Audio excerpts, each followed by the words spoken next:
They on. Thought I was asleep, but I overheard everything. The plan, the lawyer, the fake will. Thank God I had already transferred the $19.00. My name is Eleanor May Whitfield, and I have lived on this land in Texas for over 8 decades. That afternoon my eyes were closed, but my hearing has never failed me, and what I heard in those next minutes burned itself into my mind so deep I could feel each word like a nail driven into old wood. Old witches asleep again. I wish she'd just die in her sleep. Melissa's voice was sharp enough to cut glass, dripping with the kind of spite only someone who's never lifted a finger for you can muster. Daniel, my own flesh and blood, didn't even hesitate before adding his poison. She has to do is sign this paper, and we can finally move her into a nursing home. The $19 million from selling the land will be ours. There was a third voice I didn't recognize at first. Smooth, calculated, the kind of voice that always sounds like it's smiling even when it's not. At that moment I didn't know his name, nor did I care. He was just another stranger in my living room, whispering poison into my son's ear. "We'll make a new will," the stranger said in a low murmur. "We'll write it so she leaves everything to you both. She'll never notice. She won't read it carefully." Melissa gave a short, cruel laugh. "Oh, please. She thinks the internet is some kind of farm tool. If she sees her name, she'll sign." I stayed perfectly still, rocking gently, the wood creaking just enough to mask my breathing. My eyes were barely open, just enough to see Melissa lean over the coffee table, flipping through a folder. She pointed to a page and tapped her manicured nail against it. "Here's where she'll sign. We'll keep the rest covered so she doesn't get confused. All she has to do is put her name here, and by the time she realizes what she's done, it'll be too late." Daniel gave a low chuckle. "We can finally renovate the house in Houston, get the pool put in. You know she's never even used a pool in her life. Imagine dying without knowing what that's like." The stranger, who I later learned was their lawyer, smoothed his tie. "Once the sale goes through, we'll wire the funds directly into your account. By then, she'll be settled into care, and you won't have to deal with her anymore." Melissa's voice turned syrupy, almost sweet. "We'll make sure she has the cheapest room in the place. No sense wasting money on comfort she won't appreciate. Honestly, Dan, she's been living off us for too long. Living off them." That part made my fingers curl under the quilt. Me, who paid off their mortgage when the bank was weeks away from taking the house. Me, who ran the farm while Daniel chased one failed business venture after another. Me, who put food on their table when Melissa's organic groceries were too expensive. Melissa's tone snapped back to sharp. "She's just a relic. This land is worth more without her on it. Once it's sold, we can finally move on." The rocking chair creaked as I leaned back just slightly, letting the motion disguise the tension in my shoulders. I could hear the ice clink in their glasses as they toasted to their future, a future they thought was already theirs. The lawyer's voice came again, steady and smug. "I've done this before. She won't know until it's done, and even then, what can she do? It'll be legal on paper." Melissa let out a satisfied sigh. "Perfect. And then we can finally live the life we deserve. No more old woman cluttering up the living room with her ancient furniture and that ridiculous rocking chair." That rocking chair! My husband's hands had smoothed its arms over hours of patient work, back before Melissa was even born. She saw it as clutter. To me, it was the heart of this home. I kept my eyes closed, the picture of an old woman drifting in and out of sleep. But inside, I was as awake as I had ever been in my life. Every word they spoke was a spark, and I felt the old fire inside me start to grow. Melissa leaned in close to Daniel, her perfume cloying in the warm air. "Tomorrow morning we do it. She signs. We drive her to that place in Dallas, and by next week the land is on the market." Daniel clinked his glass against hers. "To our new life." They laughed together, convinced they were already holding the winning hand. But the truth was, I had made my move long before this conversation, and they had no idea they were the ones already losing. When I was younger, before my hair turned silver and my hands carried the lines of every season on this land, I thought family loyalty meant something. I believed that if you poured your life into a place, if you worked until your back ached and your palms blistered, those who benefited from it would remember. I learned, over time, that some people remember only the parts that suit them, and rewrite the rest to cast you as the villain. The first time I saw the look in Daniel's eyes that told me he no longer saw me as his mother, but as an obstacle, was the year a large oil company came calling. A representative in a sharp suit and polished boots drove up our dirt road and made his pitch, millions of dollars for the drilling rights to our ranch. I listened politely, asked my questions, and then told him no. It was not an easy decision, but I had seen what drilling had done to the land in other parts of Texas, the poisoned water, the dead cattle, the way the soil never healed. This ranch wasn't just property, it was a living thing, and I wasn't going to sell it for them to bleed dry. Daniel did not see it that way. He stormed into my kitchen that evening, his face red, his voice raised so loud the neighbors could have heard. "You just ruined our chance to change our lives. We could have been rich, Mom." "Rich?" He slammed his fist on the table, rattling the plates. "You're too stubborn to see you're standing in the way of our future." To him, I hadn't protected the land. I had destroyed his one shot at a better life. Then came the fight over the old oak tree. It stood in the front yard, its branches so wide they shaded half the house in summer. My husband used to say it was older than Texas itself, a witness to everything we had been through. Melissa wanted it gone. She said the roots were ruining the lawn, that she needed more space to park the oversized SUV she'd convinced Daniel to buy. I told her no. That tree had stood for over a century, and it would stand until nature decided otherwise. Her reaction was instant and venomous. "You're just being difficult because you hate me," she snapped. "You're stuck in the past, clinging to some ugly, old, useless thing just to spite me." I didn't bother explaining that my reasons had nothing to do with her and everything to do with preserving a piece of our history. She wouldn't have heard me.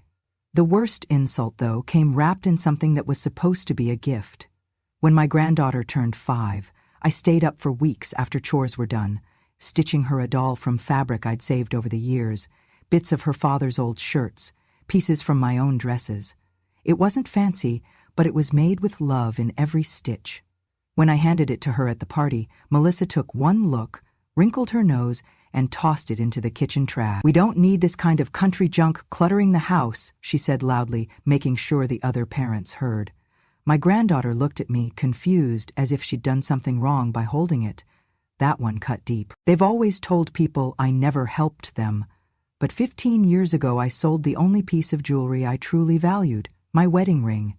It was a simple gold band, worn smooth by decades on my hand, and the last physical link I had to my late husband.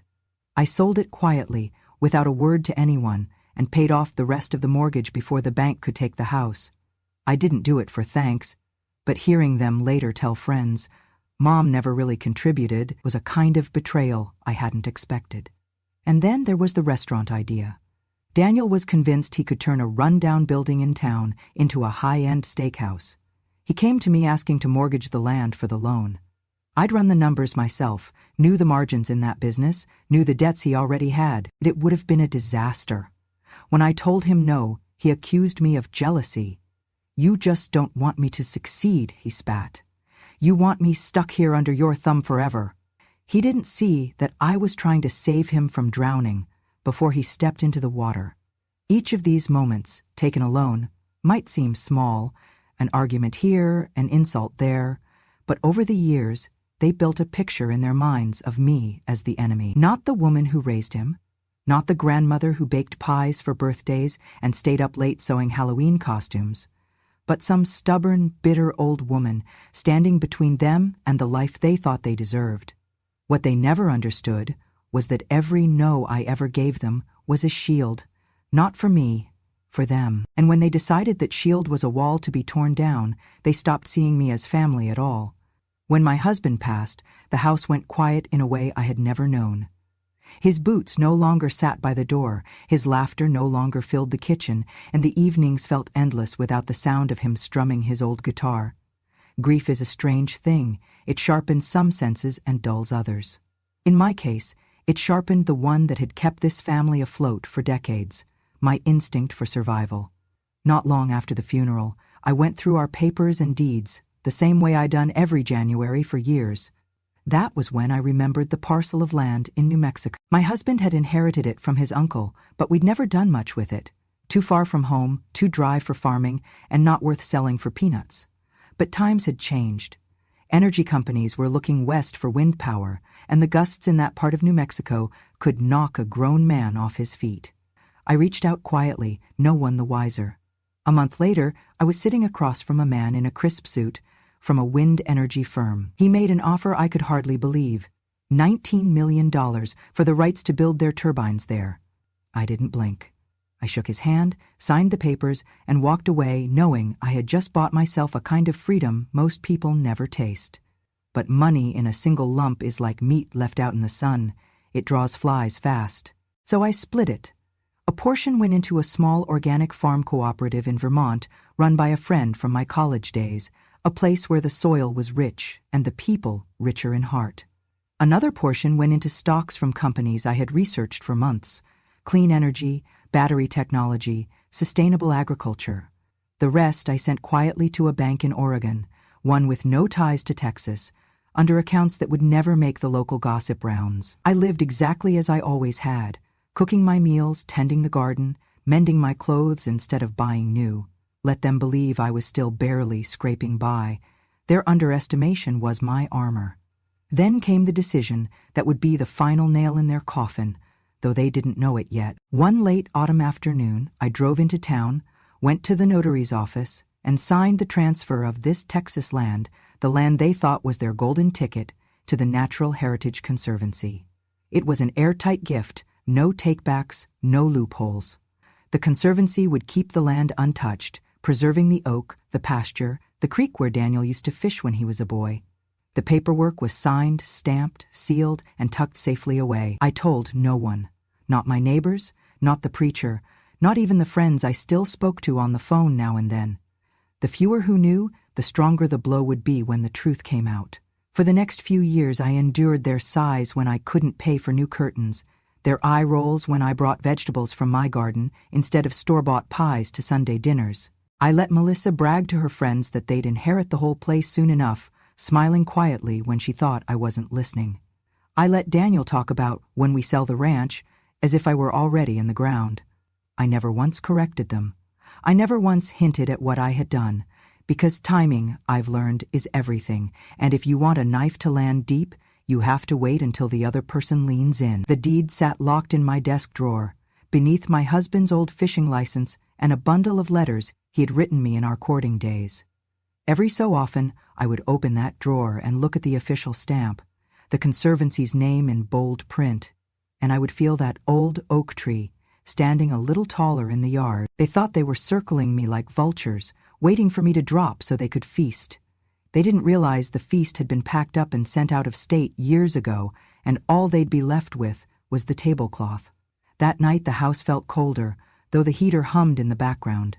I had settled into my creaky old rocking chair earlier in the evening, the one by the window that looked out onto the oak tree. But my back had begun to ache, so I moved to the couch in the living room, pulling a quilt over my legs. I let my eyes droop just enough to give the impression I had drifted off. They came in through the kitchen door, Daniel, Melissa, and the man I had seen before but never spoken to directly. Later, I would learn his name was Carter, their lawyer. They didn't lower their voices much. They didn't think they had to. Melissa's tone was sharp, the kind that cuts through the quiet like glass breaking. "Tomorrow she signs this will," she said, flipping a folder open on the coffee table. I heard the papers slap against the wood. "Then I make the call to the nursing home. By next week, your dear mother will be someone else's problem."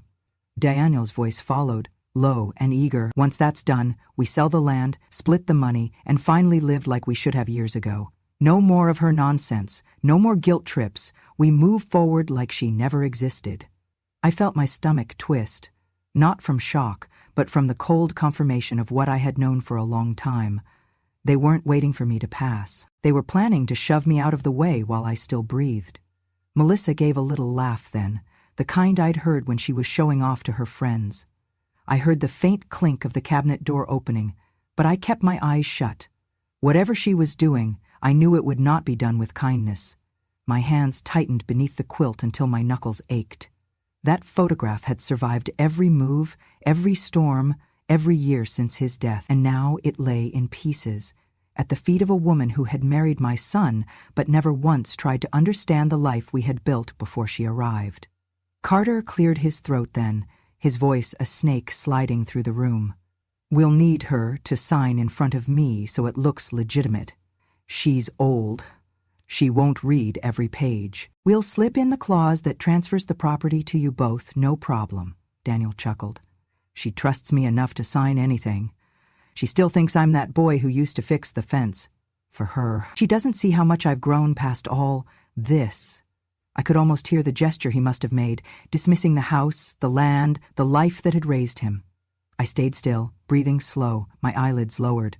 Every word they spoke was like the scrape of a blade against stone, sharpening, ready to strike. But they thought I was asleep, harmless, powerless. Melissa stepped closer, and for a moment I felt her shadow cross my face. Tomorrow, she said, almost in a whisper, we take everything, and she won't even see it coming. But I did see it coming. I had seen it for years, and tomorrow they would be the ones blindsided. The morning sunlight streamed through the kitchen windows, spilling across the table where a neat stack of papers waited beside a pen. Melissa had gone out of her way to set the scene.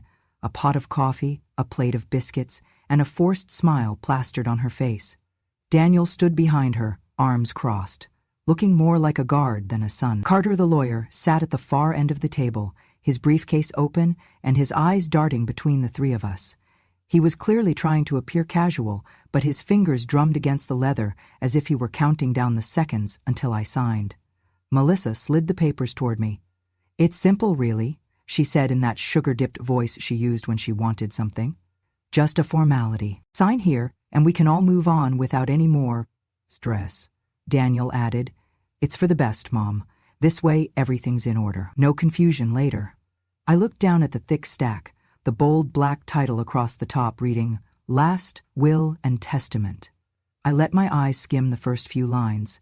Nothing but the standard language they knew I wouldn't bother to read through in my old age. They thought they had me cornered, a feeble woman, too tired to argue, too trusting to suspect. I straightened in my chair, resting my hands on the table. That's a nice offer, I said evenly, but I'm afraid you're too late. Melissa's smile faltered. Too late for what? I reached down into my worn leather bag and pulled out a single envelope, the kind that bore weight far beyond its paper. I laid it gently in the center of the table, then pushed it forward so Carter could see. He leaned in, eyes narrowing at the seal and the official notary stamp.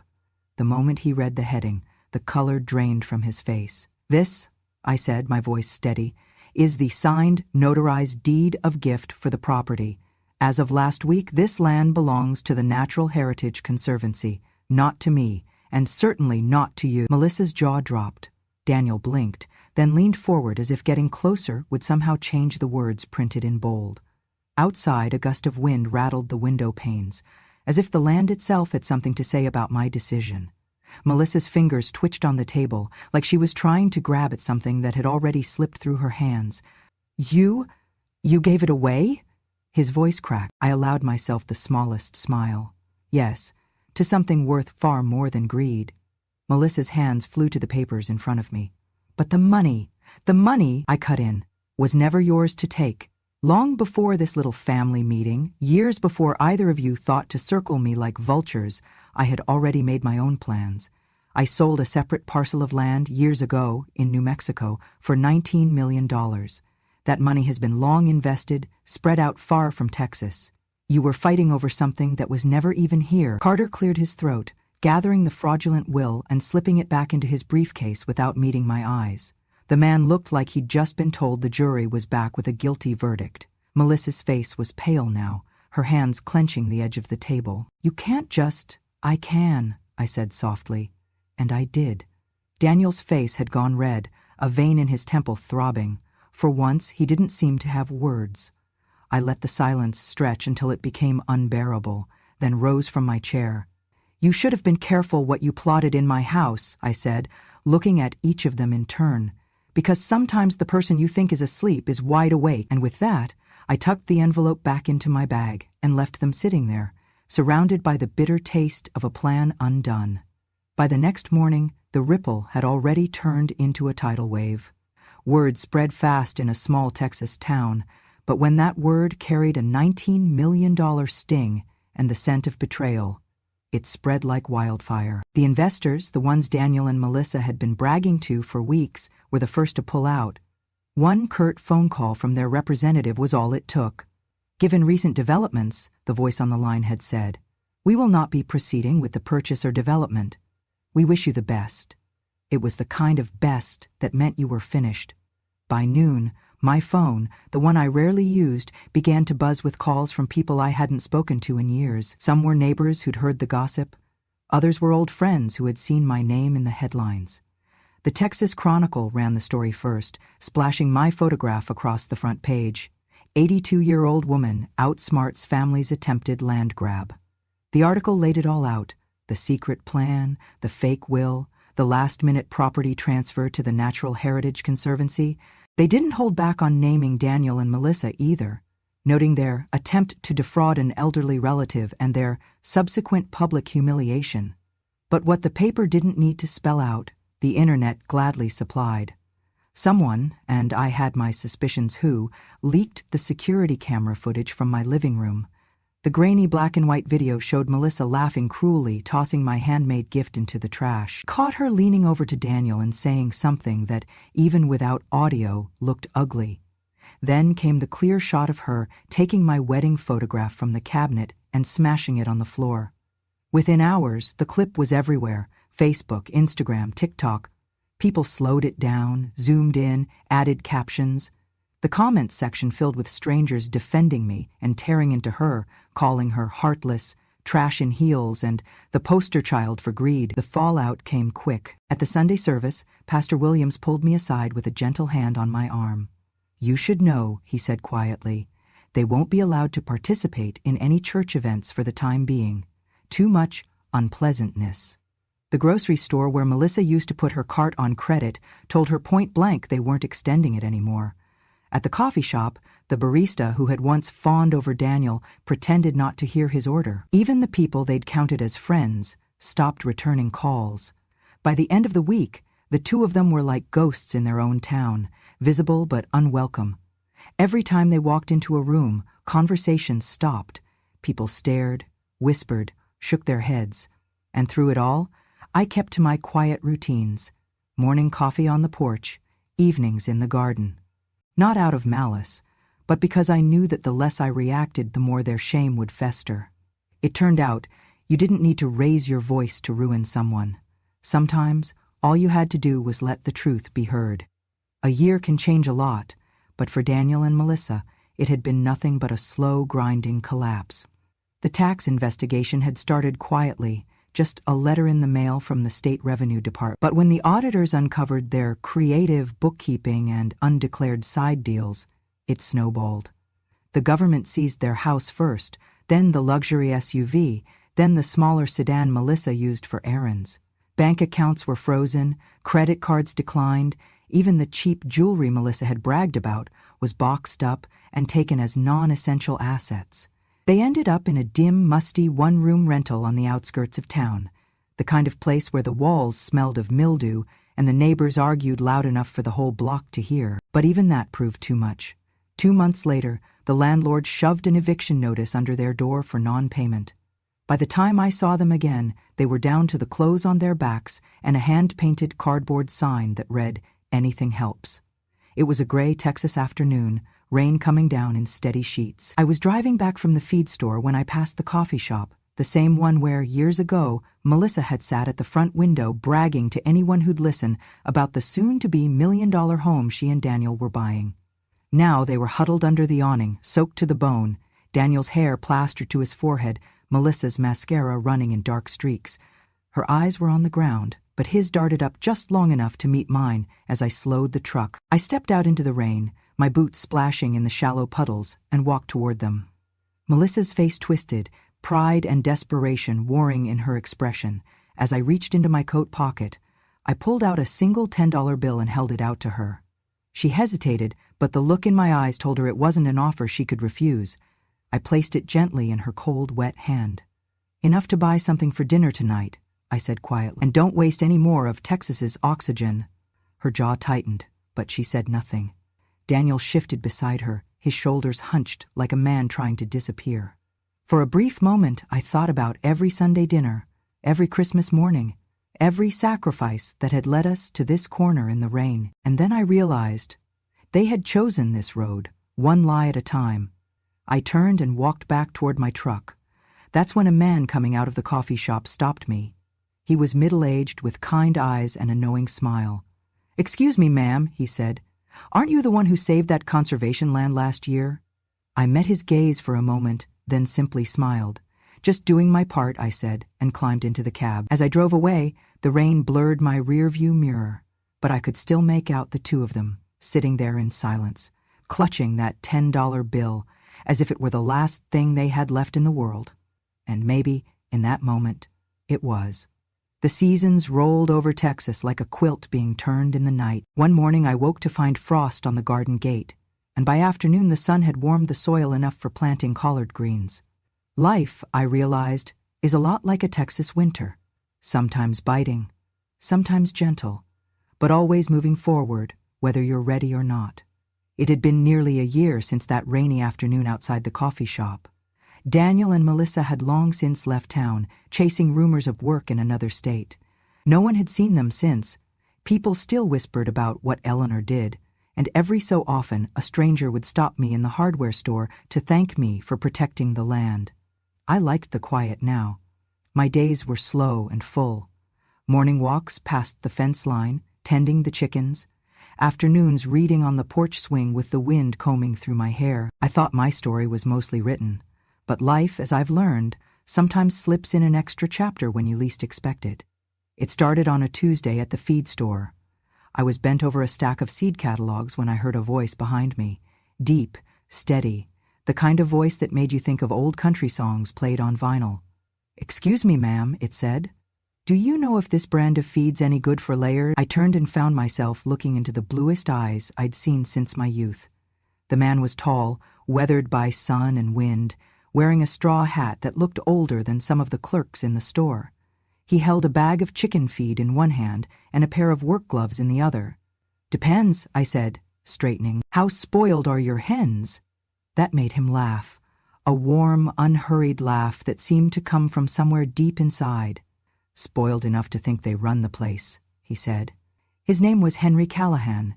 He'd grown up a county over, served 30 years as a park ranger, and had recently moved back to the area to take care of the old family homestead. We ended up talking about soil quality, predator fencing, and the best time to plant tomatoes until the store clerk coughed politely to remind us other customers were waiting. Over the next few weeks, I started seeing Henry in all sorts of places. The farmer's market, the post office, even out by the conservation land I'd donated. He never pushed conversation, but he always seemed glad to see me. We'd walk a few fence lines together, pointing out birds or wildflowers, and I found myself laughing more than I had in years. One afternoon, after we'd finished fixing a bit of his pasture fence, Henry poured us both some iced tea and leaned back in his chair. "Eleanor," he said, "people in town talk about you, you know. Not in a bad way, in the kind of way they talk about someone they respect. But I don't think you get the whole story. They don't just admire what you did, they admire how you did it. Quiet, decisive. No one saw it coming." I looked at him for a long moment. "Henry, when people think you're too old to matter, it's the easiest thing in the world to watch them underestimate you. And when the time's right, you use that underestimation like a lever." He smiled at that, the kind of smile that said he understood not just the words, but the years behind them. We kept spending time together, some weeks more than others. He'd help me repair a loose shutter, I'd bring over fresh bread or jars of peach preserves. Sometimes we didn't do anything at all except sit under the oak tree behind my house and watch the light fade over the fields. One evening, as the sky turned that impossible shade of Texas lavender, Henry said, "You know, I thought I was done looking for someone to share my days with. Thought I'd just keep to myself. Tend the land and call it a life.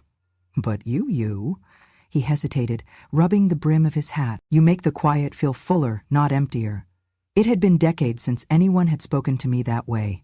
My chest felt warm, like the heat from a sunlit porch after the wind dies down. "Henry," I said softly, "I think I know exactly what you mean." We didn't rush anything. Soulmates don't need to. They know that the best things are worth the time. But somewhere between planting marigolds in spring and gathering pecans in the fall, I realized my home wasn't just mine anymore, it was ours. The people in town noticed, of course. Whispers turned into knowing smiles when they saw us at the feed store together. Pastor Williams teased us gently after Sunday service. Even the kids in the 4-H club would wave at Henry and call him Mr. Maggs, a nickname that made him blush, but secretly pleased him. One autumn afternoon, Henry took me for a drive in his old Ford truck. We ended up by the conservation land, the very acres I'd fought to protect. The grasses were high, golden in the late light, and a herd of white-tailed deer grazed quietly in the distance. "Eleanor," he said, "I know this land means the world to you. I just wanted to say, it means something to me now too. Not because it's beautiful, though it is, but because it's where I learned who you are." I felt my throat tighten. "And who's that?" He turned to look at me, eyes steady. "A woman who knows her worth, and makes sure everyone else does too, whether they like it or not." That night, back at my place, we sat in the kitchen, with the kettle whistling softly behind us. I realized something then. My story wasn't just about what I'd lost, or even what I'd reclaimed. It was about the life I was still building. Not alone anymore, but with someone who saw every part of me and stayed anyway. Henry didn't replace what had been taken from me over the years. He didn't have to. What he gave me was something entirely different, a reminder that love, in its truest form, isn't about rescuing or fixing. It's about standing side by side, even when the storms come. Sometimes, when we walk the fence line at dusk, I catch him looking at me with that same quiet admiration he had the first day we met. And I think to myself, people spend their lives searching for the right time or the perfect person. But the truth is, you find them when you're busy tending your own garden, minding your own business, and living your truth. That's when they show up. And that's when you realize the story isn't over, not by a long shot. _me. And that's the truth of what happened here in Texas. I did not raise my voice, I did not beg, and I did not cry. I just listened, I remembered, and when the time came, I acted. People think getting older means losing power. They forget that time gives you more than wrinkles, it gives you patience, and patience gives you the sharpest kind of revenge. If you've ever been underestimated, if you've ever been called too old, too weak, or past your prime, remember this. Silence isn't surrender. It's strategy. This is Eleanor from Grandma True Stories, reminding you some victories are best served cold, on a rainy day, with nothing more than a $10 bill. If you want to hear more real stories like mine, stories of betrayal, survival, and quiet justice, make sure you subscribe to Grandma True Stories and turn on that little notification bell so you'll know the next time I decide to tell the truth. Until then, take care of yourself, and never let anyone write the ending of your story but you.